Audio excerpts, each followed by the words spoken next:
And கோ. அனைத்து வகையான பர்னிச்சர்கள் மற்றும் வீட்டு உபயோக பொருட்கள் அனைத்தும் அடித்து நொறுக்கப்பட்ட விலையில். குஷன் சோஃபா ரூ 3500 முதல், உட்டன் சோஃபா ரூ 8500 முதல். இன்னும் உங்களது வீட்டிற்கு தேவையான அனைத்து பர்னிச்சர் பொருட்களும் ஹோல்சேல் விலையிலேயே கிடைக்கும். மேலும் உங்களுக்கு பிடித்த மாடல்கள் எவ்வித டிசைனாக இருந்தாலும் நமது சொந்த தயாரிப்பில் நல்ல தரத்துடன் செய்து இந்தியா முழுவதும் டெலிவரி செய்கிறோம். மேலும் விவரங்களுக்கு கீழுள்ள எண்ணை அணுகுங்கள். ஈசிஆர் கார் விவகாரத்தை பெரிய அளவுல பேசக்கூடிய ஊடகங்களும், அந்த வீடியோக்களை வேகமா ஷேர் செய்யக்கூடிய சங்கிகளும், அங்க உத்தரப்பிரதேசத்துல கூட்ட நெரிசல்ல கொத்து கொத்தா 30 பேர் செத்து போயிருக்கிறாங்க. அதை இங்க யாருமே பேச மாட்டாங்க. அதுக்கு நம்ம ஈசிஆர்லோட நடந்த விஷயத்தை பேசவே கூடாதா அப்படின்னா பேசணும். ரெண்டுமே பேசணும், ரெண்டுமே நியாயம் கேட்கணும். இந்த நியாயம் கேட்கறதுல கூட இங்க மீடியாக்கள் பாரபட்சத்தோட தான் செயல்பட்டு இருக்காங்க. ஃபர்ஸ்ட் அந்த ஈசிஆரோட விஷயம் என்னன்னு பார்த்தோம்னா, கடந்த 25ஆம் தேதி நைட்டு ஒரு 2 மணி போல ஒரு கார், அந்த காருக்குள்ள ஒரு 6 பேர் இருக்காங்க, 4 பெண்கள். இந்த காரை இன்னொரு கார் அப்படியே சேஸ் பண்ணிட்டு போற மாதிரி ஒரு காட்சி. அந்த காருக்கு முன்னாடி போய் அந்த காரை போய் மடக்கி அந்த கார்ல இருந்து ஒருத்தர் வேகமா வெளியில ஓடி வந்து இந்த கார்ல இருக்கவங்கள மிரட்டக்கூடிய ஒரு காட்சிகள். இந்த காட்சி, இந்த வீடியோவை பார்த்தோன்னே, அதுலயும் அந்த சேஸ் பண்ணிட்டு வந்தாங்களே அந்த லாக் பண்ண கார், அந்த கார்ல முன்னாடி ஒரு திமுக கொடி இருக்குது. அந்த கொடியை பார்த்தோன்னா, பாத்தீங்களா, திமுகவை சேர்ந்தவங்க பெண்கள் இருக்கக்கூடிய காரை எப்படி மடக்கிறாங்க, ஏதோ அந்த பெண்களை கற்பழிக்க வந்த மாதிரி ஆரம்பத்துல இந்த செய்தியை வந்து வேகமா பெரிய அளவுல ஷேர் பண்ணிட்டு இருந்தாங்க. பெண்களுக்கு பாதுகாப்பே இல்ல, இங்க சட்ட ஒழுங்கு சீர்குலைஞ்சு போயிருக்கு அப்படின்னு சொல்லி பெரிய அளவுல இந்த நியூஸை ஷேர் பண்ணாங்க. இன்னைக்கு காலையில தினத்தந்தியோட பேப்பர்ல நம்ம பார்த்தோம்னா கூட, திமுக கொடி உள்ள கார் துரத்தி வந்த கார் அப்படின்னு சொல்லி அந்த திமுக கொடியை தாங்க ஹைலைட் பண்றாங்க. அதுக்கப்புறம் இதோட பிரச்சனை என்ன அப்படின்னு பார்க்கும்போது, மறுநாள் காலையில 26ஆம் தேதி காலையில அதுல அந்த பாதிக்கப்பட்ட பெண் ஒருத்தவங்க போய் காணத்தூர் போலீஸ் ஸ்டேஷன்ல கம்ப்ளைண்ட் பண்றாங்க. ஆக்சுவலா அந்த பிரச்சனை நடந்து முட்டுக்காடுல நடந்தது. ஈசிஆர்ல முட்டுக்காடுல பிரச்சனை நடந்தது. அதுக்கப்புறம் அவங்க அங்கிருந்து அவங்கள்ட்ட தப்பிச்சு வரும்போது காணத்தூர்ல இவங்க வீடு இருக்கு, இந்த பெண்களுடைய வீடு, அந்த காணத்தூர் பகுதியிலுமே மறைச்சிருக்கிறாங்க. அதுக்கப்புறம் அவங்க போலீஸ் கம்ப்ளைண்ட் கொடுக்கும்போது அங்க என்ன நடந்தது அப்படின்னு பார்க்கும்போது, இந்த கார்ல வந்த ஃபேமிலி இவங்களோட காரை அந்த ரிவர்ஸ் எடுக்கக்கூடிய நேரத்துல பின்னாடி இருக்கக்கூடிய அந்த திமுக கொடி உள்ள கார்ல இடிச்சிட்டாங்க. அந்த காரை இடிச்சுட்டு ஒண்ணு சாரி சொல்லியிருக்கணும், அல்லது இடிச்சதுக்கான காரணம் சொல்லி நீங்க தான் குறுக்கல, நீங்க ஏதாவது ஒண்ணு சொல்லியிருக்கணும். ஆனா இடிச்ச உடனே இவங்க அங்கிருந்து தப்பிச்சு ஓடி இருக்கிறாங்க. அங்கிருந்து தப்பிச்சு நம்ம ஓடிடலாம் அப்படின்னு சொல்லி போயிருக்கிறாங்க. அதுக்கப்புறம் தான் அந்த காரை சேர்ந்தவங்க அதை ஃபாலோ பண்ணிட்டு வந்து இடிச்சதுக்கான ரீசன் சொல்லியிருக்கணும், இல்ல சாரி சொல்லியிருக்கணும். இப்படி நீ வாட்டி இடிச்சுட்டு போவியா அப்படின்னு சொல்லி நியாயம் கேட்க தான் நாங்க வந்தோம்னு சொல்லி, ஏன் எங்க காரை இடிச்சிங்க அப்படின்னு தான் அந்த வீடியோல அவங்க கேட்கக்கூடிய அந்த காட்சிகள் இருக்குது. அதை தொடர்ந்து பெண்கள் முதற்கட்டமாக அங்கிருந்து வெளியேறிய போது அந்த முன்னால் நிறுத்தி வைத்திருந்த இளைஞர்களின் காரை உரசி சென்றதாக கூறப்படுகிறது. காரை உரசி விட்டு சிறிதளவு மன்னிப்பு கூட கேட்காமல் பெண்கள் சென்று விட்டதாகவும், அதை மன்னிப்பு கேட்பதற்காக அந்த காரை துரத்தி உள்ளனர். ஆனால் பெண்கள் ஏதோ தவறான எண்ணத்துக்காக ஆண்கள் துரத்துவதாக எண்ணி அவர் வீடியோ பதிவு செய்ததாகவும், அது குறித்து இந்த ஆண்கள் மீது காணத்தூர் காவல் நிலையத்தில் புகார் அளித்துள்ளனர்.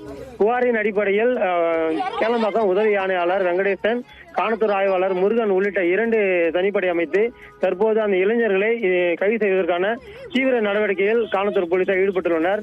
காரில் சென்ற பெண்களை ஆண்கள் சென்ற கார்கள் துரத்தி சென்ற சம்பவம் காலையிலிருந்து பெரும் பரபரப்பாகவும் வைரலாக ஆன நிலையில் தற்போது.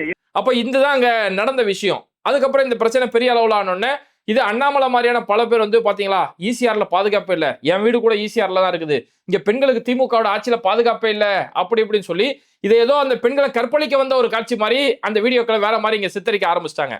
அதுக்கப்புறம் பாலிமார் மாதிரியான பல சேனல்கள் என்ன செஞ்சாங்கன்னா, அந்த பாதிக்கப்பட்ட பெண்களுக்கு போன் பண்ணி கேட்கும் போது, இல்ல நாங்க கார்லாம் எங்கேயுமே இடிக்கலங்க, எங்கேயுமே அவங்க காரை நாங்க எதுலையுமே இடிக்கல, ஆனா அவங்க வந்து துரத்திட்டு வந்து எங்க காரை நீங்க இடிச்சிட்டீங்க அப்படின்னு சொல்லி எங்கள்கிட்ட வந்து பிரச்சனை பண்ண வந்தாங்க, ஒரு 7-8 பேர் எங்கள்கிட்ட பிரச்சனை பண்ண வந்தாங்கன்னு சொல்லி அந்த பெண் பாலிமர் நிருபர்கிட்ட பேசக்கூடிய ஒரு ஆடியோ காட்சி, ஒரு ஆடியோடைய பதிவு, அதுவுமே பெரிய அளவுல இன்னைக்கு சோசியல் மீடியால நடந்துட்டு இருக்குது. அப்ப இதெல்லாம் பார்க்கக்கூடிய இந்த கேஸை விசாரிக்கக்கூடிய தமிழ்நாடு போலீஸ் என்ன செய்யறாங்கன்னா, அந்த கார்ல வந்தாங்களே திமுக கொடியில வந்த கார், அந்த கார்ல வந்த நபர்கள் இப்போ தலைமறைவா இருக்கிறாங்க. அவங்களை பிடிக்கிறதுக்காக ஒரு தனிப்படை ஏற்பாடு செஞ்சிருக்கிறாங்க. இந்த பெண் கொடுத்த புகாரின் அடிப்படையில அந்த கார்ல வந்தவங்க மேல 4 பிரிவின் கீழே வழக்கு பதிவு செஞ்சிருக்கிறாங்க. ஆபாசமாக பேசுதல், அவங்களை துரத்தி வர்றது, இந்த மாதிரியான காரியங்கள்ல அவங்க மேல ஒரு 4 பிரிவின் கீழே வழக்கு பதிவு செஞ்சிருக்காங்க. அப்போ இந்த கேஸை பார்க்கும் போதே இதுல என்ன தெரிய வருது ஃபைனலான, அவங்க ஏன்னா பாலிமர் செய்தியில அந்த பெண்ணு ஒரு ஆடியோ பதிவு போட்டாங்க இல்லையா, அந்த பாலிமர் செய்தியோட காட்சியிலேயே அதுல காட்டப்படுது, ஒரு இடத்துல ரவுண்டு போட்டு காட்டப்படுது, அங்கே இவங்க அந்த கார், அந்த திமுக கொடி இருக்கக்கூடிய அந்த கார்ல 2 இடத்துல நசுங்கி போயிருக்குது. அதாவது ரிவர்ஸ் எடுக்கும்போது இடிச்ச அந்த நசுங்கி போனது இருக்குது. அப்போ ரிவர்ஸ் எடுக்கும்போது நடந்த பிரச்சனை, ஏன் நிக்காம போற அப்படின்னு கேட்க வந்திருக்காங்க. ஆனா இடிச்சிட்டு அப்படி நிக்காமலே போனாலும் ஒரு பெண்கள் இருக்கக்கூடிய அந்த காரை வந்து இப்படி துரத்திட்டு வந்து அவங்கள பயமுறுத்துற மாதிரி இப்படி மிரட்டுற மாதிரி ஈடுபட்டது இது சட்டப்படி தவறுதான். அதுக்காக இப்போ போலீஸ் ஒண்ணு பாரபட்சம் காட்டல. அதுல திமுக கொடி இருக்குது, அவங்கள வந்து காப்பாத்தி விட்டுறணும் அப்படின்னு எந்த பாரபட்சமும் காட்டல. எப்படி அங்க அண்ணா யூனிவர்சிட்டியோட விஷயத்துல சட்டப்படி அங்க நடவடிக்கை எடுக்கப்பட்டு உடனே கைது செய்யப்பட்டு அவனுக்கு மாவு கட்டு போடப்பட்டுச்சோ, அதே மாதிரி இந்த விவகாரத்திலுமே சரி அந்த பெண்ணுடைய புகாரின் பேர்ல வழக்கு பதிவு செஞ்சிருக்காங்க.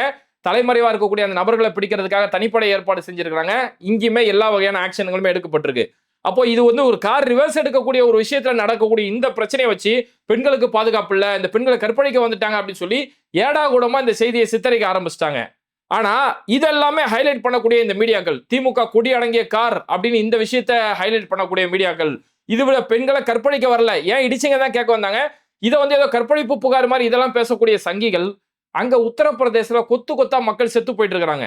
அந்த நிர்வாக குறைவு, அந்த ஆட்சி எவ்வளவு ஒரு மோசமான நிலைமையில இருக்குன்னு சொல்லி அதை யாருமே பேசவே மாட்டாங்க. அந்த விஷயத்துல இங்க மௌனமாக கடந்து போயிடுறாங்க.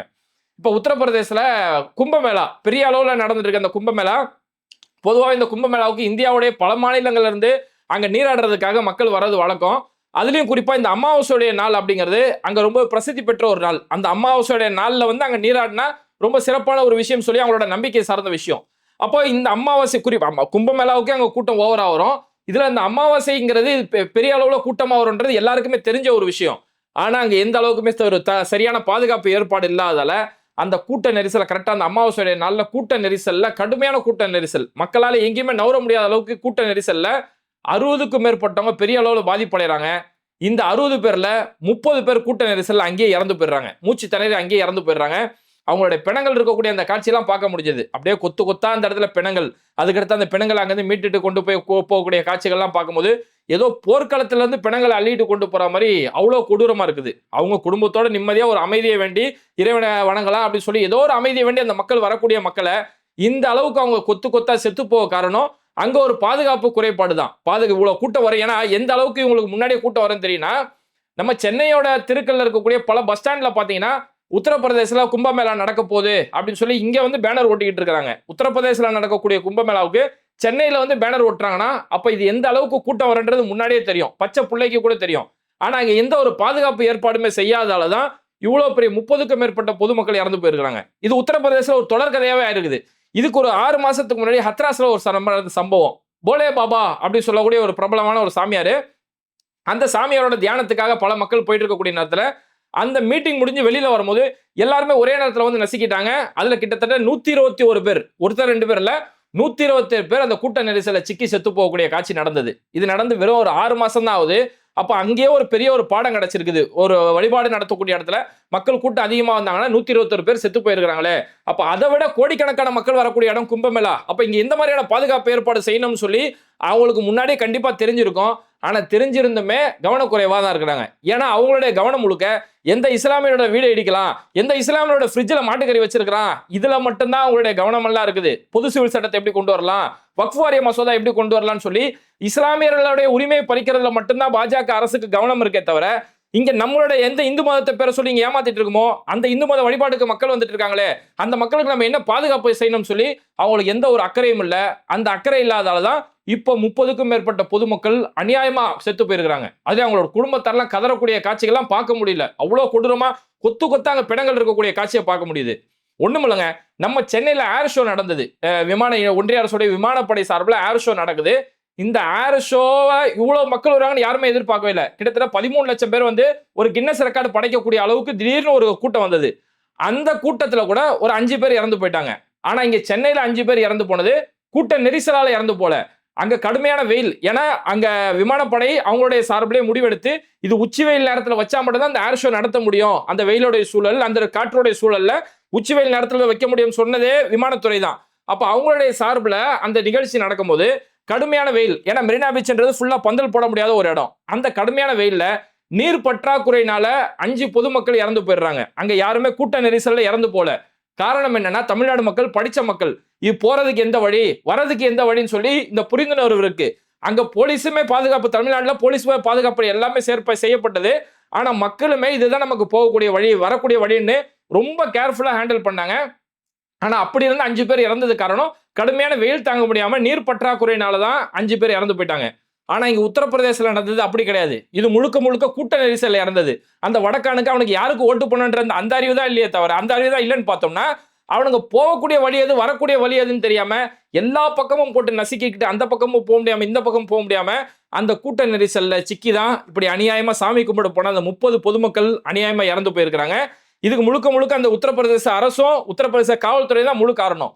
அதனாலதான் இன்னைக்கு அந்த உத்தரப்பிரதேசத்தில் இருக்கக்கூடிய மனிதாபிமானம் இருக்கக்கூடிய அந்த சமூக ஆர்வலர்கள் இன்னைக்கு அங்க உத்தரப்பிரதேச அரசு மேலே வழக்கு போட்டுக்கிறாங்க. உச்சநீதிமன்றத்துல இன்னைக்கு வழக்கு போட்டு இது முறையான பாதுகாப்பு ஏற்பாடு செய்யல, பாதுகாப்பு ஏற்பாடு முறையா செஞ்சு, ஏன்னா ஏற்கனவே 121 உயிர் இந்த மாதிரி பாதுகாப்பு ஏற்பாடு இல்லாதெல்லாம் போயிருக்குது. இங்க இந்த பாதுகாப்பு ஏற்பாடு செய்யாததாலதான் இந்த 30 உயிர் போயிருச்சு. அதனால இது முழுக்க முழுக்க யோகி அரசு தான் இது காரணம், உத்தரப்பிரதேச அரசு தான் இந்த காரணம் சொல்லி அந்த அரசு மேல இப்ப வழக்கு பதிவு செஞ்சிருக்காங்க. உச்சநீதிமன்றத்துல வழக்கு கொடுக்கப்பட்டிருக்கு. இந்த சம்பவம் நடந்துட்டு இருக்கக்கூடிய நேரத்துல அதே கும்பமேளால இப்போ இன்னைக்கு மதியம் திடீர்னு தீப்பத்திக்கிட்டு எரியுது. அங்க இருக்கக்கூடிய கூடாரங்கள் தீப்பத்திக்கிட்டு எரியுது. அப்ப இவங்களுக்கு எதுலுமே ஒரு மக்கள் எதெல்லாம் செய்யணும், எதெல்லாம் பாதுகாப்பு ஏற்பாடு செய்யணும்னு சொல்லி எந்த அக்கறையும் இல்லை.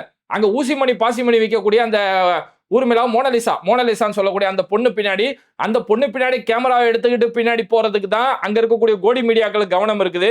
மக்களுக்கு என்ன பாதுகாப்பு செய்யணும், எந்த செய்தியை நம்ம பதிவு செய்யணும்னு சொல்லி அந்த கோடி மீடியாக்களுக்கும் அக்கறை இல்லை, அங்க இருக்கக்கூடிய அந்த பாஜக அரசுக்கும் அக்கறை இல்லை. ஆனா இங்க மீடியாக்களுடைய கவனம் எல்லாம் இங்க தமிழ்நாடு காவல்துறை எல்லாம் நடவடிக்கை எடுத்த பிறகும் இங்க பாத்தீங்கன்னா திமுக கொடி இருக்குது, இங்க காவல்துறை பாத்தீங்கன்னா எவ்வளவு அலட்சியமா இருக்குன்னு சொல்லி இங்க நடவடிக்கை எடுக்கக்கூடிய ஒரு அரசையும் இங்க இருக்கக்கூடிய காவல்துறை தான் குற்றச்சாட்டு சொல்றாங்க. அங்க மக்கள் உண்மையிலே பாதிக்கப்படும் போது அதை பேசுறதாமா கூட மௌனமா இருந்துடுறாங்க. ஓகே, இந்த ஈசிஆர் கார் விவகாரம், உத்தரப்பிரதேச அந்த கூட்ட நெரிசல்ல மக்கள் இறந்து போனது, இந்த 2 விஷயங்களை பத்தி உங்களுடைய கருத்துக்கள் என்ன அப்படிங்கறத மறக்காம கமெண்ட் பண்ணிட்டு இந்த வீடியோக்களை உங்க நண்பர்களுக்கு அதிகமா ஷேர் செய்யுங்க. இணைந்திருப்போம்.